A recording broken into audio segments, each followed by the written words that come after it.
ଖୁସି ମାଣ୍ଡି। ଝିଅଙ୍କ ନାଁ ହଉଛି ଖୁସି ମାଣ୍ଡି। କହିବା ହାଲେଲୁୟା।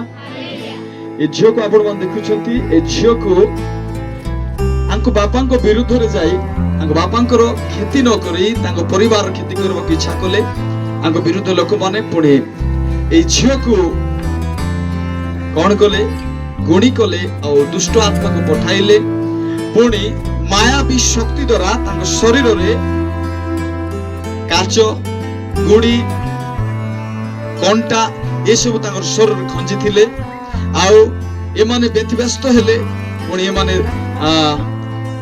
ଗୁଣିଆ ପାଖରେ ମଧ୍ୟ ଯାଇଥିଲେ। ତାପରେ ଅନେକ ଜଣକୁ ମାନେ କହିବେ ଗୁରୁମାଇନି କହିବେ, ସେମାନଙ୍କୁ ଦେଖାଇଲେ।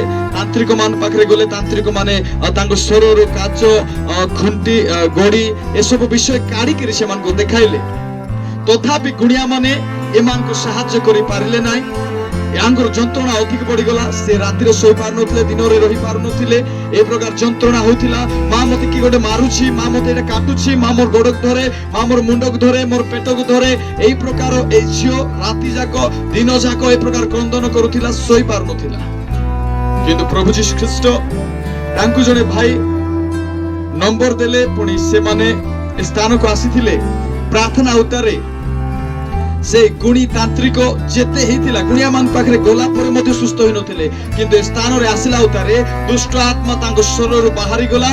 ପୁଣି ସବୁ ଯେତେ ସବୁ ପାଙ୍ଗନ ନାଶନ, ଯେତେ ସବୁ ଗୁଣି ତାନ୍ତ୍ରିକ ତାଙ୍କ ବିରୁଦ୍ଧରେ କରାଯାଇଥିଲା, ସେ ସବୁ ନଷ୍ଟ ହେଲା। ପୁଣି ଯେତେ ସବୁ ବିଷୟ ତାର ଶରୀରରେ ଖଞ୍ଜି କରି ଗୁପ୍ତ କରି ରଖାଯାଇଥିଲା, ସେ ସବୁ ଦୂର ହେଲା। ଆଉ ଆଜି ଝିଅ ସମ୍ପୂର୍ଣ୍ଣ ସୁସ୍ଥ ଅଛି। ଏଥିପାଇଁ ସମସ୍ତେ କରତାଳି ଦେଇ ପ୍ରଭୁଙ୍କୁ ଧନ୍ୟବାଦ। Hallelujah, hallelujah. ଆଉ ତାଙ୍କ ମା କହିବେ କେତେ ଦିନ କେତେ ମାସ ଝିଅକୁ ଏ ପ୍ରକାର କେତେ ଦିନ ହୋଇଥିଲା, କେତେ ମାସ ସେ କଷ୍ଟ ପାଉଥିଲା, ଏତିକି ଖାଲି କୁହନ୍ତୁ। 4 ମାସ ଧରି ଝିଅ ଠିକରେ ଶୋଇ ନାହିଁ, ରହି ନାହିଁ। ସେ ଖାଲି କ୍ରନ୍ଦନ କରୁଥିଲା, ଚିତ୍କାର କରି କରି କ୍ରନ୍ଦନ କରୁଥିଲା। କିନ୍ତୁ ଯୀଶୁ ତାଙ୍କୁ ସୁସ୍ଥତା ଦେଲେ। କହିବା ହାଲେଲୁୟା, ପ୍ରେଜ୍ ଦ ଲର୍ଡ। ଗୁଣିଆ ରକ୍ଷା କରିପାରିବ ନାହିଁ, କୌଣସି ତନ୍ତ୍ର ମନ୍ତ୍ର କରିବା ବ୍ୟକ୍ତି ରକ୍ଷା କରିପାରିବ ନାହିଁ, ଯୀଶୁ ରକ୍ଷା କରିବେ। ଆଉ ଜୀବନ୍ତ ସାକ୍ଷୀ ଆପଣ ଦେଖୁଛନ୍ତି, ଝିଅ ସମ୍ପୂର୍ଣ୍ଣ ସୁସ୍ଥ ଅଛି। ଆଉ ଶାନ୍ତ ମନରେ, ସୁସ୍ଥ ମନରେ ଛିଡା ହେଇଛି। ଜୋରଜାର କରତାଳି ଦେଇ ପ୍ରଭୁ ଧନ୍ୟବାଦ। Hallelujah, hallelujah. God bless you. ସଦାବେଳେ ସଦା ସର୍ବଦା ସୁସ୍ଥ ହେଇ ରୁହ। ଆମେନ୍। ଯାଆନ୍ତୁ ବସନ୍ତୁ। କହିବା ହାଲେଲୁୟା।